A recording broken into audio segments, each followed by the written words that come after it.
Hi అండి, అందరికీ నమస్తే. Welcome back to our channel అమ్మ అభిరుచి. ఇవాళ రెసిపీ వచ్చేసి ఫిష్ ఫ్రై అండి. చాలా టేస్టీగా ఉంటుంది. ఇది వచ్చేసి కానాగంతల చేప. సూపర్గా ఉంటుంది. ఒక్కసారి ట్రై చేయండి. మళ్ళీ ఇదే ప్రాసెస్లో ట్రై చేస్తారు. అంత బాగుంటుంది. కొంచెం కల్లుప్పును వేసుకుని చేపలను అయితే కడుక్కోవాలి. కావాలి అనుకుంటే కొంచెం నిమ్మరసం కూడా వేసి కడుక్కోవచ్చండి. ఇప్పుడు చేపలను అయితే మ్యారినేట్ చేసుకోవచ్చు. ఇదేంటి 3 చేపలు చూపించి ఇన్ని చేపలు చూపించాను అనుకుంటున్నారా? ఆల్రెడీ ముందే చేపని క్లీన్గా వాష్ చేసి పక్కన పెట్టుకున్నానండి. మీకు చూపించడం కోసం 3 చేపలని కడిగేసి పక్కన పెట్టాను. ఇప్పుడు ఒక ప్లేట్ని అయితే తీసుకోండి. అందులో 1/2 స్పూన్ పసుపు, రుచికి తగ్గట్టు సాల్ట్ వేసుకోండి. అలాగే కొంచెం కారం ఎక్కువ ఉండేలా చూసుకోండి. 2 స్పూన్ల కారాన్ని అయితే వేసుకున్నాను. 1 స్పూన్ అల్లం వెల్లుల్లిపాయ పేస్టు, 1 స్పూన్ గరం మసాలా పేస్ట్ని అయితే వేసుకున్నాను. కావాలి అంటే పేస్ట్ వేసుకోండి, లేదంటే పౌడర్ని కూడా వేసుకోవచ్చు. ఇందులోనే 1 స్పూన్ బియ్యం పిండి, 2 స్పూన్లు కార్న్ఫ్లోర్ వేసుకున్నాను. ఆయిల్ కొంచెం 1 స్పూన్ వేసుకోండి. 2 రెబ్బల కరివేపాకు, కొంచెం నిమ్మరసాన్ని కూడా వేసేసి మొత్తం కలిసేంత వరకు కలుపుకున్నానండి. ఖచ్చితంగా ఇవన్నీ వేసుకోవడానికి ట్రై చేయండి. చేపల ఫ్రై అయితే చాలా టేస్టీగా ఉంటుంది. వాటర్ వేసుకుని కొంచెం లూజ్గా కలుపుకోండి. చేపలకు పట్టేలాగా, మరీ గట్టిగా ఉండేలా కాకుండా లూజ్గా ఉండేలా చూసుకోండి. అలానే వాటర్ని అయితే ఎక్కువ వేసుకోవద్దు. ఇలా కలిపేసుకున్నాక పక్కన పెట్టండి.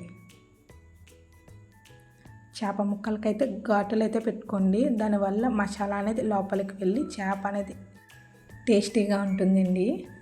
ఇలాగే అన్ని చేపలకి పెట్టుకోండి. నేనైతే ఒక చేపనే చూపిస్తున్నాను. మీరు ఇలా అన్ని చేపలకి ఘాట్లను అయితే పెట్టుకోవాలండి. ఇప్పుడు ఈ చేపలకి మసాలాలను అయితే పట్టించాలి. మీకు వీలైతే ముందు రోజే పట్టించండి, లేదు అంటే అప్పటికప్పుడు పట్టించుకున్న రుచిగానే ఉంటుంది.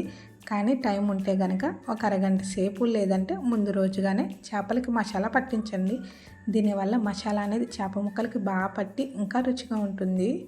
ఒక్కసారి ఇలా ట్రై చేసి చూడండి. అన్ని చేపలకి మసాలాని అయితే పట్టించుకోండి. మీరు కనుక ఫస్ట్ టైం నా ఛానల్ చూస్తుంటే కనుక మన ఛానల్లో ఉన్న వీడియోస్ని ఒక్కసారి చూడండి. మీకు కనుక వీడియోలు నచ్చితే ఛానల్ ఖచ్చితంగా సబ్స్క్రైబ్ చేసుకోండి. మీరు ఒక సబ్స్క్రైబ్ చేయడం వల్ల నేను అనేది ఇంకా ముందుకు వెళ్ళగలుగుతాను. కాబట్టి ఖచ్చితంగా వీడియో నచ్చితే కనుక ఛానల్ సబ్స్క్రైబ్ చేయండి. అలాగే లైక్ చేయండి. మీ ఫ్రెండ్స్ అండ్ ఫ్యామిలీ మెంబర్స్కి కూడా ఒక్కసారి వీడియోస్ని అయితే షేర్ చేసుకోండి.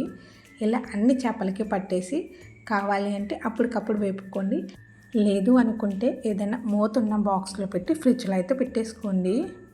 ఖచ్చితంగా కరివేపాకునైతే వేసుకోండి. ఫ్లేవర్ చాలా బాగుంటుంది. ఇప్పుడు స్టవ్ మీద గిన్నె పెట్టుకుని ఆయిల్ని అయితే వేసుకోండి. మనం ఫ్రిడ్జ్లో నుంచి తీసిన వెంటనే వేపుకోకూడదండి. కొంచెం సేపు బయటనైతే ఉంచుకోవాలి. నార్మల్ టెంపరేచర్ వచ్చేంత వరకు ఉంటే సరిపోతుందండి. అలా అని ఫ్రిడ్జ్లో నుంచి తీసిన వెంటనే వేపేకండి, చేప అనేది విడిపోతుంది. కాబట్టి తీసిన కొంచెంసేపు తర్వాత వేపుకోవాలి. ఇది వచ్చేసి షాలో ఫ్రై అండి. ఆయిల్ ఎక్కువ పట్టదు, లైట్గా పడుతుంది. ఆయిల్ అనేది ఎక్కువ అయితే వేసుకోకండి. ఒకవైపు వేగాక రెండో వైపు టర్న్ చేసుకోవాలి. మూత పెట్టుకుని అస్సలు కదపకండి. కొంచెం సేపు ఒకవైపు బాగా వేగాక అప్పుడే టర్న్ చేసుకోండి. దీనివల్ల చేప కూడా విడిపోతుంది. ఇలా ఒక్కసారి ట్రై చేయండి. ఫిష్ ఫ్రై అయితే చాలా బాగా వచ్చిందండి. ఖచ్చితంగా ట్రై చేయండి. అలాగే వీడియో నచ్చితే ఛానల్ సబ్స్క్రైబ్ చేయండి. Thanks for watching.